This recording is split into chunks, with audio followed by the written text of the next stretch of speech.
Yra žmonių, kurie ateina į tavo gyvenimą ne tam, kad būtų šalia, o tam, kad tave perskaitytų. Jie klauso ne tam, kad suprastų, o kad surinktų informaciją. Jie domisi tavimi ne iš rūpesčio, o iš išskaičiavimo. Tokie žmonės dvilypės asmenybės. Vieną veidą rodo tau, kitą pasauliui, o trečią laiko paslėptą, kol ateis tinkamas momentas panaudoti jį prieš tave. Jie užduoda klausimus tik tam, kad vieną dieną tie atsakymai taptų jų ginklu. Jie stebi, kopijuoja, tarsi rinktų dėlionės detalės, kurioje tu pats tampi jų kūrybos dalimi, tik ne iš geros valios, o iš savanaudiškumo. Tokie žmonės pasisavina ne tik tavo idėjas, mintis, bet net tavo gyvenimo istoriją.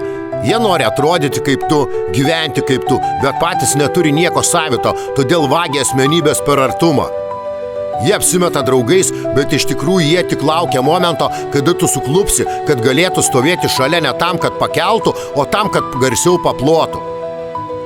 Jie būna geri tol, kol esi jiems naudingas, kol jie gali gauti tavo energiją, žinias, patirtį, šilumą. Bet kai tik tavo šviesa jiems nebeteikia pelno, jie išeina arba dar blogiau panaudoja tave kaip laiptelį savo pačių didybei. Tokie žmonės gyvena ne savo gyvenimą, o svetimą. Jie kopijuoja, o nekuria. Jie bando prisijimti ir pasisavinti tai, ką tu sukūrei, bet nesupranta, kokia kaina tai užgimė tavo viduje. Jie ima, bet niekada neduoda. Jie prisitaiko, bet niekada nebūna tikri. Tačiau didžiausia ironija ta, kad dvilypė asmenybė niekada neturi tikro veido. Ji turi tik kaukės, o kaukės ilgai nesilaiko ant veido.